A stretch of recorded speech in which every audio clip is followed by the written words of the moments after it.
So, what we are going to learn today. So, first, uh, almost we have covered all the basic data structures, that is array, linked list, tag, queues, and after that, trees and graphs.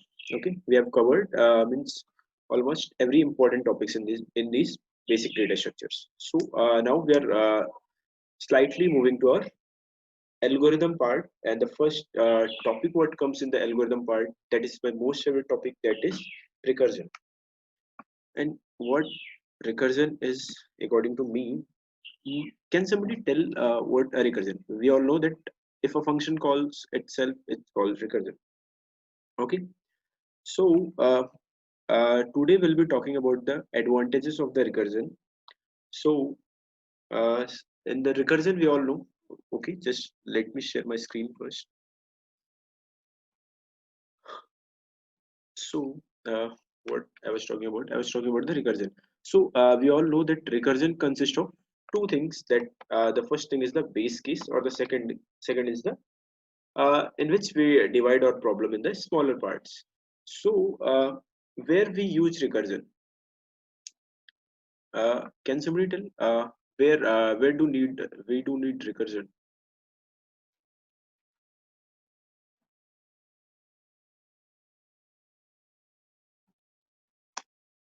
Okay, you can write in the chat board. Chat is just-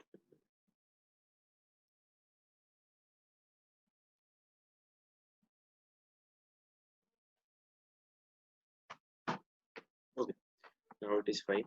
So where do we use recursion? Can somebody tell quickly? Okay, so according to me, where we can use the recursion, where we can slightly, okay, when we same type of activities to perform again and again. Okay, Ashish. Yes, you're right. Uh, it means that where we can divide our problems, let's say a big problem is there, when we can divide the problem into the sub problems. That means if we can divide this problem into the sub problem, it means that the that is a smaller problem, that is than the main problem. So we can use the same function again for doing that work. Okay, so what I was talking about in the recursion. Can somebody tell me what is the disadvantage of recursion?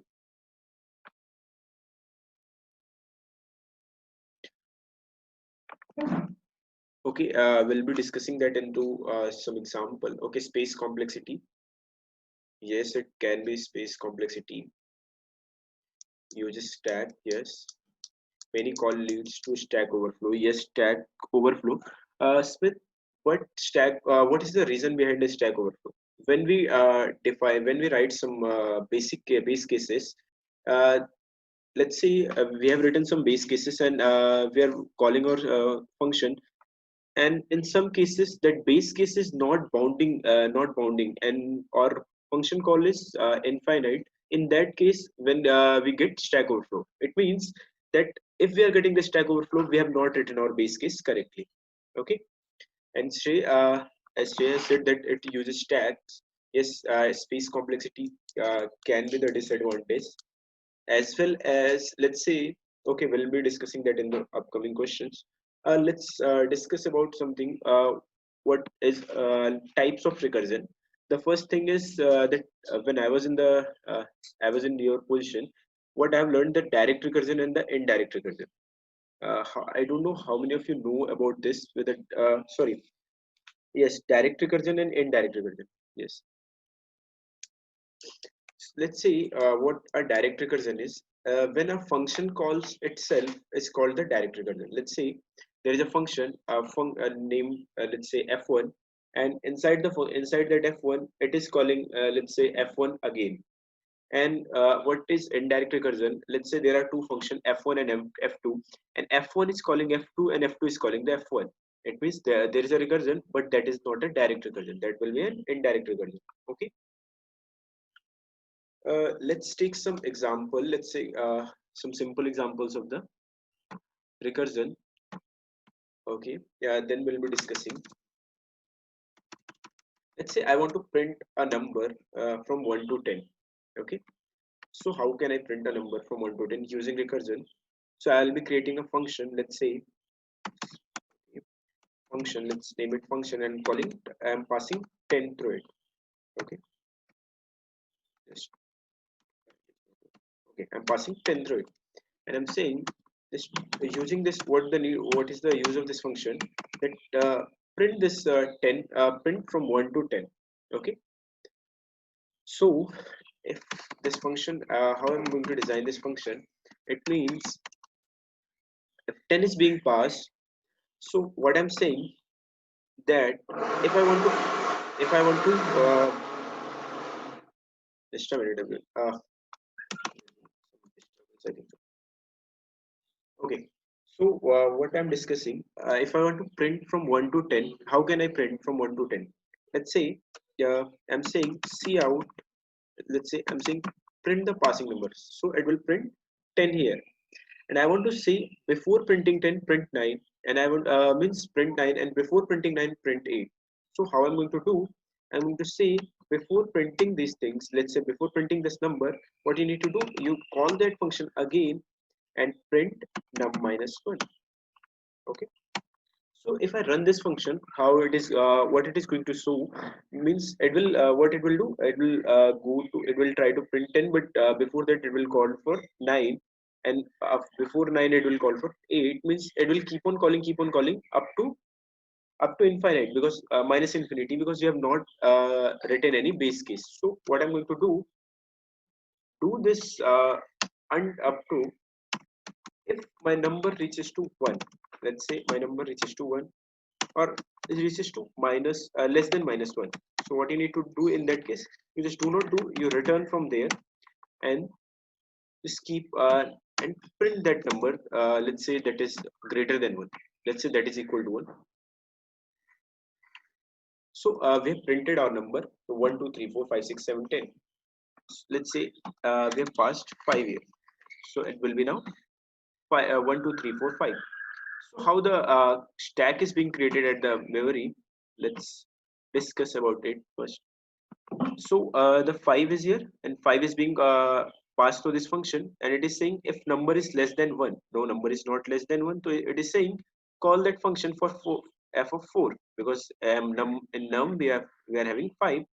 So before let's say 5 is being passed through it, and it is saying call this function for 4, then what you need to do, then print 5, let's say, then print, for printing, let's say I'm writing p. So first it will complete its task, then it is going to come and print 5. So again, what it is going to do, for 4, 4 is less than 1, no, it is not less than 1, so it is going to call this function for 3, and it is going to say after calling this function for 3, when you complete this task, then you are going to print 4. Okay, it p means print 4. Again, in that case, it is going to say yes, you call this function for 2 because it is not less than 1. Again, it is going to say after calling that function, if you have completed this task, you are going to print me. Okay, same in that case, if it is 1, it is good, then it will call the function for 1, then it is going to print it. Okay, and for 1, again it is going to call it for, it's for 0. Okay, and then it is going to print this p. So if the 0 comes into this function, what it is going to do, 0 is less than 1, yes, so it is not going to do anything, it is just going to return from here. Then if it has been returned, then it is going to print p. It is going to print p, print 1, because 1 has to be print here, and it means it has completed its task, then it is going to print 2. It means this complete tree has completed its task, and it is going to print 3, after then 4, after then 5. Okay, let's say if I'm writing if I'm saying, if I'm writing function n minus 1 here, so this time what it is going to do, it is first going to print 5, then it is going to call this function 4, then again it is going to print 4, then it is going to call this function for 3. So it means we are going to get the numbers in the reverse order, 5 4 3 2 1. Is it clear how the tree is being created of the recursion? Okay, let's discuss about one or two more problems, that is simple problems of recursion. All of you have heard about the factorial, how we are going to calculate the factorial using recursion. I think it is the most simple problem. So let's say you have to calculate the factorial of 5, f of 5. Let's say you have to calculate the factorial of 5. And how you can calculate the factorial of 5? We all know that factorial means you have to multiply from 1 to 2 to 3 to 4 and multiplied by 5. We all know if I want to know the factorial of 5, if I know the factorial of 4, I can multiply 5 with that. We'll get the factorial of 5. If I want to know the factorial of 4, if I have the factorial of 3, I can multiply with 4 with that. I'll get the factorial of 4. If I want to know factorial of 3, if I know the factorial of 2, I can multiply 3 with that. I'll get the factorial of 3. In the same manner, if I want to know the factorial of 2, if I know the factorial of 1, I'll multiply 2 by that. I'll get the factorial of 2. And we all know that factorial of 1 will be 1. Okay. So now what I'm going to do, I'm going to quickly create a function that is going to calculate factorial. So let's name it factorial of int. Let's say I'm passing a number, int number. Okay. So what it is going to do, let's see out factorial, factorial of, I want to print the factorial of 5. We all know that factorial of 5 is 120. So what I'm going to write here, that what you need to return, you return from here that number multiplied by factorial. It means if I want to know the factorial of 5, I'll multiply 5 by factorial of num minus 1, that is 4. Okay. So it will keep on going, and where we want to break it, I want to break if num is less than 1, less than or equal to 1.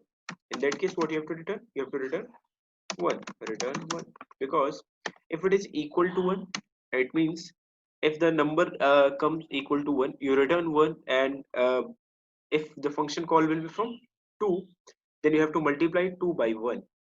Okay. In the same manner, what we are going to get, we are going to get 120 here. It means we got the factorial of 5. Let's say I'm writing factorial of 6 or 7 or 8. We are going to get 8 here. Okay. Let's say I want to know the factorial of 20. We are going to get minus. Why? Because that is out of the integers limit. Let's say long int. Then we are going to get the actual factorial. Okay. That is the factorial of 20. That is a big number. So I think the factorial is clear. Let's talk about one more famous problem that we solved using recursion. These are the simplest from where we start doing recursion. These are the problems of that. So what we are going to do now, we are going to either this problem. I think this problem is already clear with you.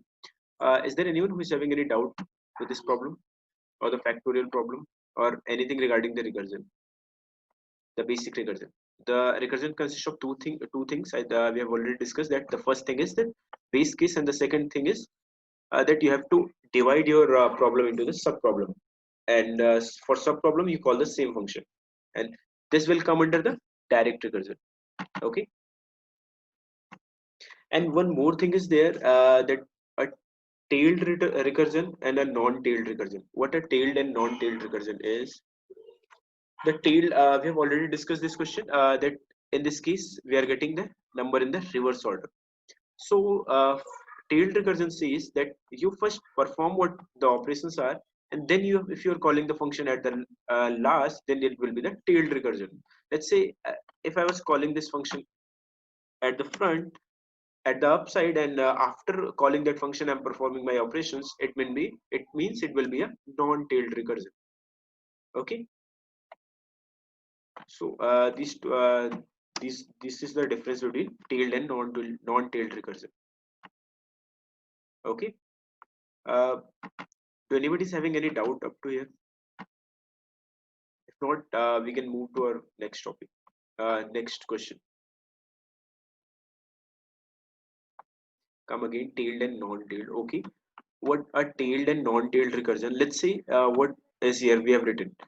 We have written a base case, and here what we are doing, we are performing some operation, and we are means we are dividing our problem into the sub problems. So for sub problem, I'm calling my function again, that is the recursion. So if I call the function at the bottom, if after performing some operation, let's say here I'm printing, that is my operation. If I'm calling that function at the bottom side at the last, then it will be a tailed recursion. And if I'm calling my function before performing any operation, it will be a non-tailed recursion. Okay, this is a theory question. Might be you get into some MCQ, you will get some MCQs on it.